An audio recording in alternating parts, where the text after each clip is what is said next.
तो वहां पर जाने के बाद आप अपना आईडी कार्ड दिखाएंगे।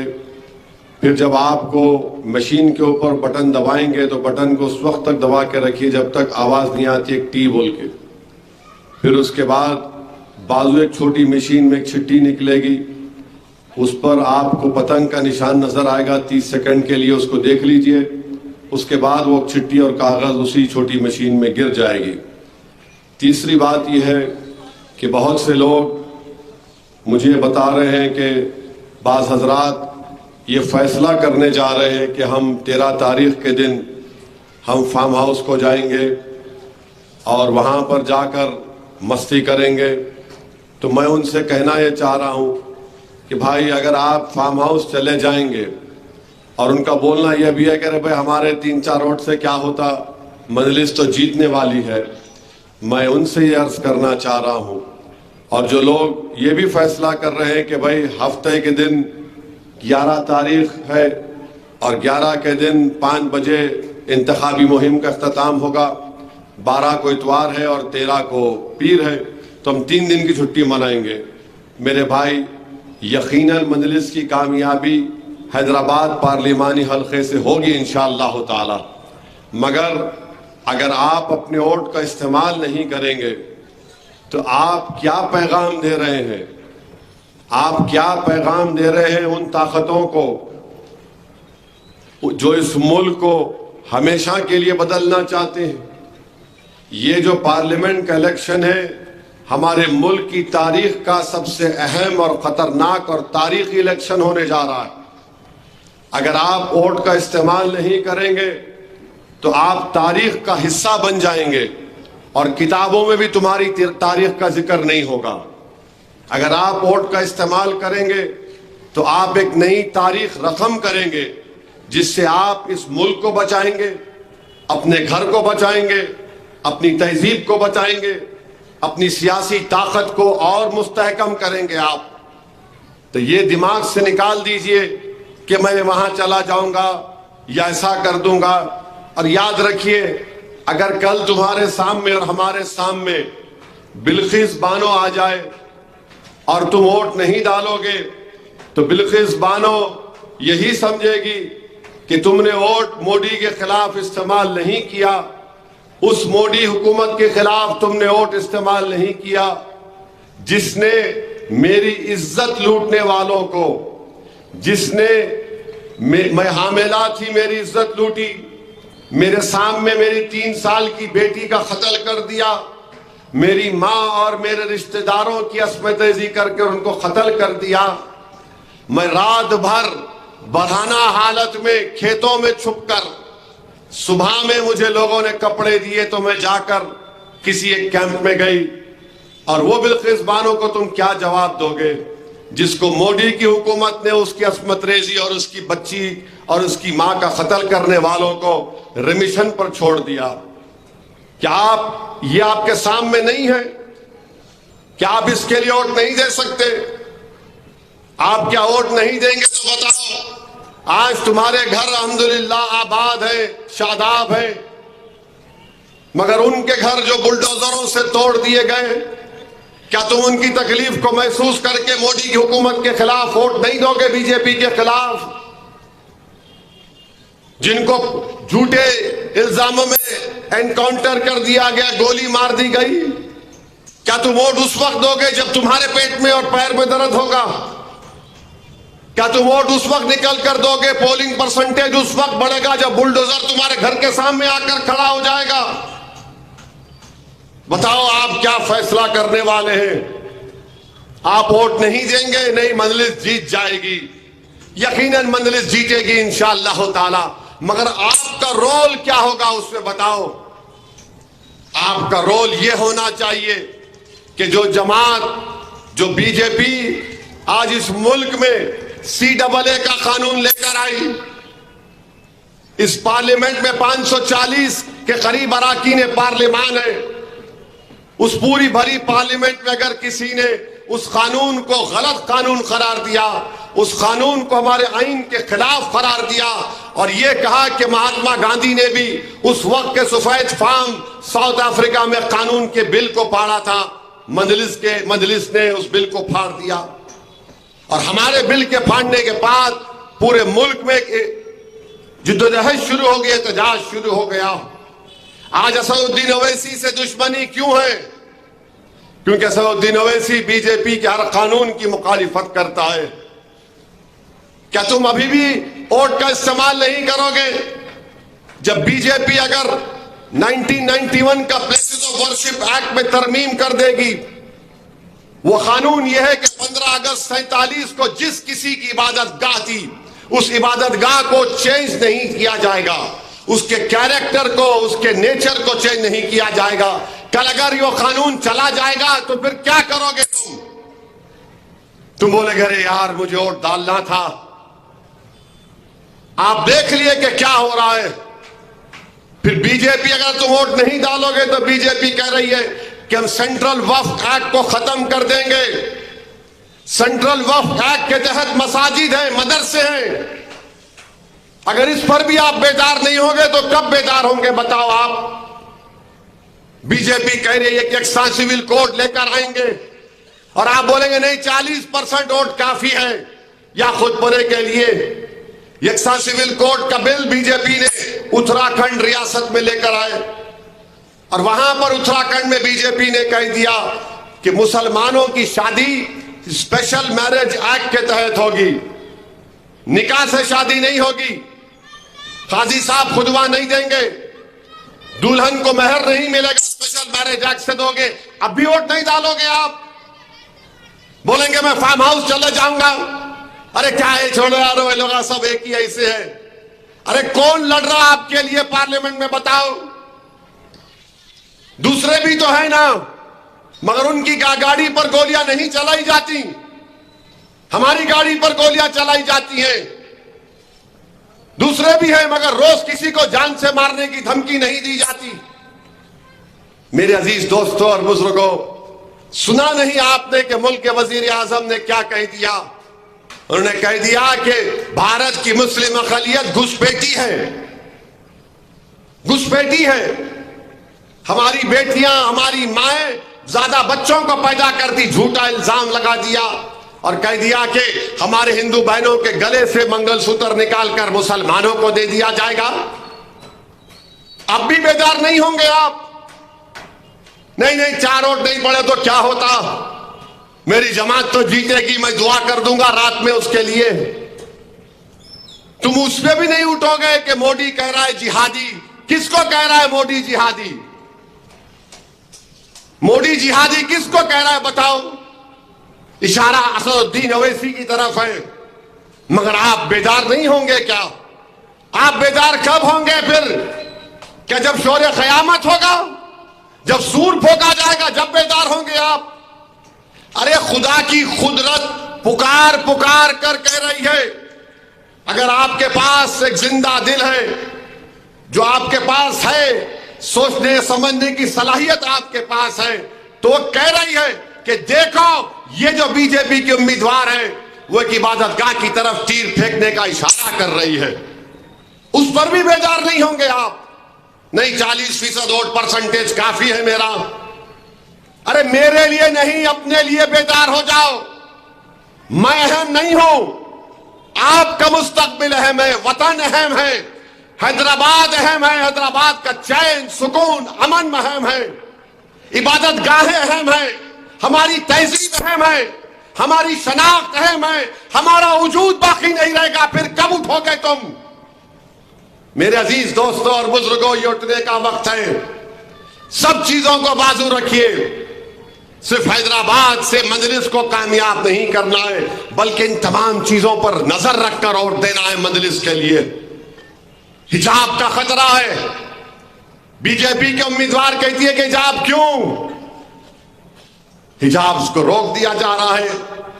मेरे अजीज दोस्तों और बुजुर्गों, मेरी आपसे दवन गुजारिश है कि कोताही मत करिए, अपने वोट का इस्तेमाल करिए। और वजीर आजम ने जो भाषण दिया है, तकरीर की है, इतने लोगों को तकलीफ है। क्या वो रिकॉर्डिंग प्ले कर सकते? लगाओ, सुनाओ जरा। क्या बोले सुनो नरेंद्र मोदी, क्योंकि मैं जब तकरीर में कह रहा हूं तो मजलिस के मुखालिफिन बोल रहे शुरू हो गए, जज्बात में लेकर आ रहे। अरे तुम बहरे होंगे, तुम अपना जमीर बेच दिए होंगे बीजेपी के दफ्तर पर, मगर अगर कोई वजीर आजम इस तरह से 130 करोड़ जनता का वजीर आजम, अवाम का वजीर आजम ये कह रहा, लगाओ मियां लगाओ सुनाओ। और पहले जब उनकी सरकार थी उन्होंने कहा था कि देश की संपत्ति पर पहला अधिकार मुसलमानों का है।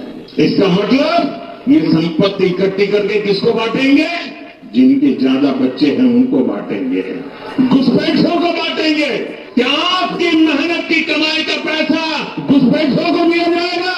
ये कांग्रेस का मैनिफेस्टो कह रहा है कि वो माता और बहनों का सोने का हिसाब करेंगे, उसकी जड़ती करेंगे, जानकारी लेंगे और फिर उस संपत्ति को बांट देंगे और उनको बांटेंगे जिनको मनमोहन सिंह जी की सरकार ने कहा था कि संपत्ति पर पहला अधिकार मुसलमानों का है। भाइयों बहनों, ये अरबन नक्सल की सोच, मेरी माताओं बहनों, ये आपका मंगल सूत्र भी बचने नहीं देंगे, यहां तक जाएंगे मैं कहने गया। ये सुन लिया आपने, ये इनकी आवाज है, मेरी आवाज नहीं है। ये कोई एआई टेक्नोलॉजी से आवाज नहीं बन रही है, ओरिजिनल आवाज है। नरेंद्र मोदी कह रहे कि हम घुसपैठी है। कल अगर CAA NPR NRC होगा तो घुसपैठी के नाम पर लिस्ट लगा दी जाएगी। आपको इस इलेक्शन में अपना वोट का पूरा इस्तेमाल करना है। आप बताइए, आप घुसपैठी हैं? आप लोग आप घुसपैठी हैं? आप लोग आप इस भाई शहर, इस मुल्क के अव्वल दर्जे के शहरी है नहीं आप लोग क्या हम पाकिस्तान से आए, बर्मा से आए, अफगानिस्तान से आए, श्रीलंका से आए, कहां से आए? हम यहीं के हैं। वजीर आजम बोल रहे घुसपैठी और बोल रहे कि हिंदू बहनों के गले से मंगलसूत्र उतार कर हमको दिया जाएगा। नरेंद्र मोदी, हम गरीब जरूर हैं मगर हम गयूर भी हैं। हम किसी से गले का छीन कर अपने घर में अपना चिराग नहीं जलाते, बल्कि हम अपना घर जलाकर किसी का घर रोशन करने वालों का नाम हैदराबाद के गयूर पार्लिमानी हल्का में रहने वालों का नाम है। आप बोल रहे एक वजीर आजम की जबान है, ये एक वजीर आजम की जबान है। 17 करोड़ मुस्लिम अकलियत को कह रहा है घुसपैठी, कह रहा है कि बच्चे बहुत पैदा करते। नरेंद्र मोदी, आपके 6 भाई हैं, आपके पप्पा ने 6 पैदा किए, अमित शाह के पप्पा ने 6 बेटियां पैदा की, गोलवालकर के पप्पा ने 11 पैदा किए और असदुद्दीन ओवैसी ने 6 पैदा किए। अल्लाह के फजल करम से अल्हम्दुलिल्लाह। मगर यह बोलना कि मुस्लिम औरतें ज्यादा बच्चे पैदा कर रहे, TFR रेट मुस्लिम औरतों का गिरा है, मगर डर पैदा करने के लिए हिंदू भाइयों बहनों में कि इनका पॉपुलेशन आगे बढ़ जाएगा। अरे बेदार हो मेरे भाई, वोट डालो, पोलिंग परसेंटेज बढ़ाओ, अपना जवाब दो, सीखो उन गुजरात के उन राजपूतों से कि मोदी के कैबिनेट का एक मंत्री है, उसका नाम रूपाला है। रूपाला ने तकरीर में गुजरात के राजपूतों के बारे में कुछ बकवास बक दी। 1 लाख का उन्होंने जुलूस निकाला और तय किया कि हम बीजेपी का, मोदी का साथ नहीं देंगे, हमारे जज्बात को ठेस पहुंचाई गई। वो देखकर उत्तर प्रदेश का राजपूत, राजस्थान का राजपूत बोल रहा है कि हमारे जज्बात को ठेस पहुंचाई। और हम क्या कर रहे हैं? ये वजीर आजम तौहीन पे तौहीन कर रहा है और हम देख रहे हैं, खामोश बैठे हैं। मेरे भाई, आपको हरकत करना पड़ेगा। और हरकत क्या है कि 13 के दिन पतंग के निशान पर बटन दबाना पड़ेगा। कोई हमारी गीरत को ललकार रहा है, हम में हमियत है, इज्जत नफ्स हमारी भी है। अगर ठाकुरों की, राजपूतों को तकलीफ हुई तो हमको भी तकलीफ होना चाहिए। अगर वो मुत्तहदा तौर पर बीजेपी के खिलाफ जा रहे हैं तो क्या आप नहीं जाएंगे? हमने इस मुल्क के लिए क्या क्या नहीं किया। इस मुल्क के लिए हमने कुर्बानियां दी, कल भी दी, आज भी दी और कल भी देते रहेंगे। मगर अगर इस मुल्क का वजीर आजम हमको इस तरह की जबान इस्तेमाल करेगा तो मेरे भाई ये आपकी और हमारी इज्जत नफ्स को ललकार रहा है। वजीर आजम हमारी हमियत को ललकार रहा है। और अगर कोई ललकारता है तो फिर आपको 13 तारीख के दिन मुत्तहिदा अपने के कोर्ट का इस्तेमाल करना पड़ेगा। मैं हमारे भारत के उन दलित भाइयों से कहना चाहूंगा, उन बैकवर्ड क्लास के भाई बहनों से कहना चाहूंगा, इस मुल्क के आईन और संविधान से मोहब्बत करने वालों से कहना चाहूंगा, ये मोदी का जो नारा है ना 400 पार, ये 400 पार अगर इसको मिलेंगे तो फिर आईन खत्म हो जाएगा। हमारे दलित भाइयों बहनों, तुम्हारा तहफुजात, तुम्हारा रिजर्वेशन खत्म हो जाएगा। बैकवर्ड क्लास के भाई बहनों, आईन का बेसिक स्ट्रक्चर चला जाएगा। ये 400 पार का मतलब आईन को बदल देना, बेसिक स्ट्रक्चर को बदल देना। 400 पार का मतलब यह सेंट्रल वक्फ कानून को खत्म कर देना। 400 पार का मतलब है यकसा सिविल कोड को नाफिज करना, जिससे हमारी तहजीब तमद्दुन को खत्म करने की कोशिशें की जाएंगी। 400 पार का मतलब यह है कि वो कानून जिसके तहत हर एक की इबादत गाह का तहफ्फुज होगा जो 15 अगस्त 47 को थी। सोचो फिर आप क्या करेंगे। आज आपके पास एक मौका है कि हम 13 तारीख के दिन अपने वोट का इस्तेमाल करें और मजलिस इत्तेहादुल मुस्लिमीन के उम्मीदवार को कामयाब करें। बल्कि जहां कहीं भी अब पोलिंग होगी आप मुत्तहिदा वोट का इस्तेमाल करो, इस मुल्क को बचा लो। जो हमारी इज्जत को ललकारता है, जो हमारी मां और बहनों की तौहीन करता है, अरे तुम वजीर आजम बनने के लायक नहीं हो नरेंद्र मोदी, और इंशाअल्लाह ताला अल्लाह ने चाहा तो तुम दोबारा इस मुल्क के वजीर आजम नहीं बनोगे। इंशाअल्लाह ताला नहीं बनोगे इंशाअल्लाह ताला। जहां कहीं भी मोदी जा रहे, जहां कहीं भी जा रहे, यही जबान इस्तेमाल कर रहे हैं। Model code of conduct, Modi ने कहा कि no model code of conduct for me it is Modi code of conduct. बस मैं इसके तहत सबको बोलता रहूंगा, जो मन में आया बोलूंगा। रिजर्वेशन खत्म कर देंगे। पूछो जाकर उन गरीब की बच्ची जो मेडिसिन कर रही है, रिजर्वेशन किसको मिला। पूछो जाकर उस ऑटो वाले के बच्चे को जिसको गवर्नमेंट के इंजीनियरिंग कॉलेज में पढ़ रहा है। पूछो जाकर उस गरीब के घराने में जिनकी बच्चियों को नर्स बन रहे, टीचर बन रहे। बीजेपी नहीं चाहती रिजर्वेशन आपको हमारे को मिले, और मोदी बोलते हैं कि जब तक मोदी है रिजर्वेशन नहीं दिया जाएगा। अरे मोदी, ये मुल्क सबका है, तुम नहीं रहोगे, मैं नहीं रहूंगा। इंशाअल्लाह ताला आंध्र प्रदेश, तेलंगाना में मुस्लिम अक़लियत को रिजर्वेशन मिलेगा और जारी रहेगा इंशाअल्लाह ताला। बोल रहे कि नहीं मैं निकाल दूंगा। अरे कौन निकालेगा मोदी। इंशाअल्लाह ताला इस देश की गरीब जनता तुमको उखाड़ कर फेंक देगी, इख्तिदार तुमको नहीं मिलेगा इंशाअल्लाह ताला। मेरे अजीज दोस्तों और बुजुर्गों, ये बोलते ना कि हिंदू बहनों के गले से सोना की मंगलसूत्र निकाला जा रहा है। मैं हमारे हिंदू बहनों को हाथ जोड़कर अपील कर रहा हूं, मेरी माओ, मेरी बहनों, रिजर्व बैंक ऑफ इंडिया का डेटा बोलता है कि मोदी के इस 5 साल में 2019 से 24 में 1 लाख करोड़ का सोना गरीब आवाम, औरतें बैंक में रखा है, गिरवी रखा है। 1 लाख करोड़ का। और सोना जब रखाती है कोई औरत, उसके सीने पर पत्थर होता है, क्योंकि वो सोना उसकी बेटी की शादी के लिए रखती है। वो सोना उसकी मां की, उसकी दादी की निशानी होती है।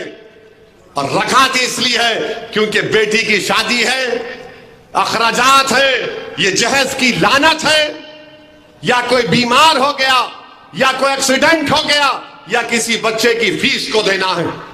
5 साल में 1 लाख करोड़ का सोना गरीब आवाम ने बैंकों में रखा कर, गिरवी रखकर लोन लिया। मोदी उसकी फिक्र नहीं करेंगे, उसकी फिक्र नहीं करेंगे। गुरूर और तकब्बुर में डूबे हुआ वजीर आजम है ये, जिसको गरीब के तकलीफ का अंदाजा नहीं है। ये 5 साल का रिजर्व बैंक ऑफ इंडिया का डेटा है।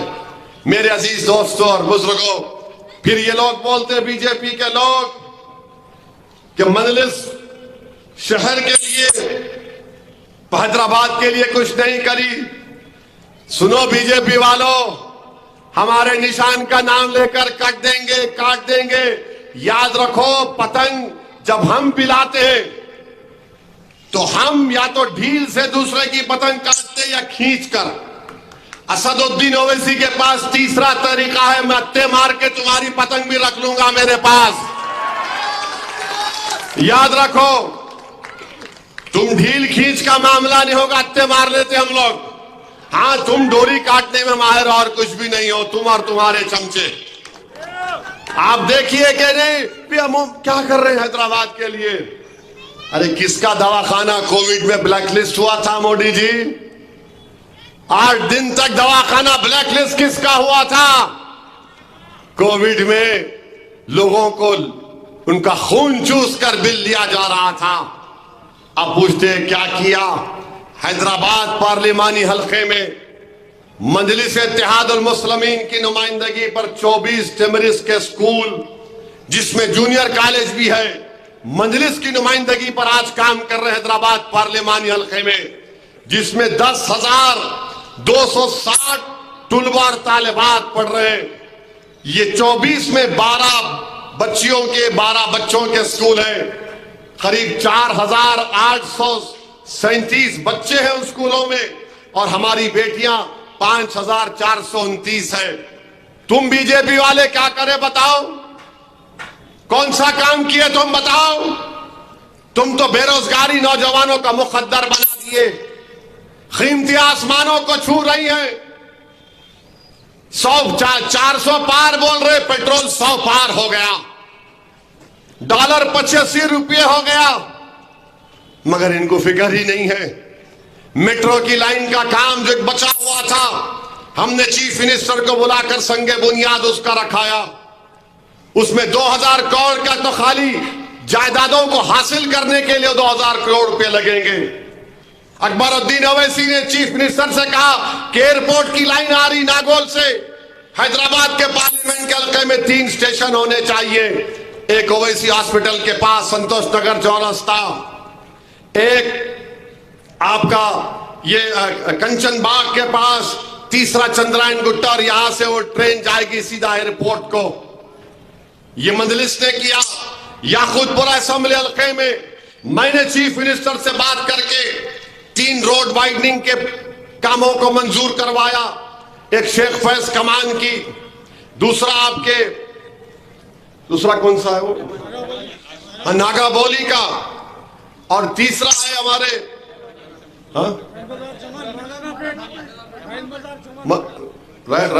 बड़े बाजार से मदरसे रहमानिया तक 300 करोड़ 210 करोड़ रुपए दिए गए, और उसमें 500-600 करोड़ लगेंगे। ये रोड वाइडनिंग का काम मजलिस करा रही है, और होना भी चाहिए। और मैं आपसे वादा कर रहा हूं, जो प्रजा पालना हुआ, उस प्रजा पालना में मजलिस के लोग बैठकर पूरे फॉर्म भरे, दूसरे कोई नहीं दिखे, बाल खां कोई नहीं दिखे, मजलिस के लोग थे। इंशाअल्लाह ताला इलेक्शन के बाद वो 200 यूनिट का इलेक्ट्रिसिटी, 500 का सिलेंडर, व्हाइट रेशन कार्ड, घर, पेंशन पूरे मंजूर करवाएंगे मजलिस। मेरे अजीज दोस्तों और बुजुर्गों, अमित शाह आए थे, मोदी आए थे, वो क्या बोले, गले से मंगलसूत्र निकालेंगे। तो एक हमारे हैदराबाद के मजाया शायर थे, उनका नाम मोइन बंबू था, है अभी माशाल्लाह। तो मोइन बंबू किस पे बोले वास्ता करना, मेरे से नहीं पूछना, इतना हैबत से देख रहा हमें तू। मोइन बंबू बोला मैं, तो मोइन बंबू ये बोले, काम होने के क्यों करने को जा रहे, काम नहीं होने के क्यों करने को जा रहे चिचा, भीगी बारूद को तुम आग लगा दे रहे चिचा, मोटे शीशे की छड़ी, आंख पे ऐनक, फिर भी नजरे शीला की जवानी पे लगा रहे चिचा। मैं नहीं बोला, मैंने बोला, मोइन बंबू बोले। अब इनका जवाब कैसा देंगे आप देखो। और फिर उसके बाद यहां पर अपने हैदराबाद के एक शायर है, हरी सिंह नाम है उनका, हरी सिंह नाम सुने? रज़ाक भाई नाम सुने हरी सिंह का? आप कैसे दिखते हो भी? तो हरी सिंह बोले सुनो अब आप साथ देना, अम्मा बाबा को भूल गया हो रे, सास ससुरे में घुल गया हो रे, सारी जनता को हौला बना रहा, हिंदू मुसलमान को लड़ा रहा। अब ये जोर से सुनो, शादी करके जोरू को भगाता, एनआरसी बोल के हमको डराता, बार बार बाहर का दौरा करता, जनता के पैसे बर्बाद करता, कातिल और जानियों को छोड़ता, बेगुनाहों को कैद करता, मंगल सूत्रों की झूठी अफवाह उड़ाता, गरीब लोगों का मजाक उड़ाता। जोर से बोलो जी। लोगों को तकलीफ देके खुश होता, चौकीदार बन के उछल रहा, अपनी औकात भूल गया।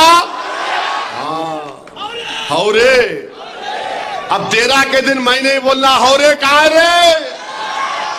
जरा 13 के दिन पूरे बूथों में जाना, अपनी बेगम को, अपनी अम्मा को, बहन को, सबको साथ लेके जाएंगे नहीं लेके जाएंगे? जरा हाथा उठा के बोलो लेके जाएंगे नहीं जाएंगे? आसमानों पर क्या नजर आएगा 13 के दिन? हम लोग क्या करेंगे? और पतंग से अत्ते मारेंगे, डाल के ले ले ले ले अपने पास, खींच के उसको मिला के रख लेंगे अपने पास, दूसरे की पतंग को। ज्यादा नहीं सोचने का, मगर पोलिंग बूथ को जाइए, मजलिस को कामयाब करिए। अस्सलाम वालेकुम व रहमतुल्लाहि व बरकातहू।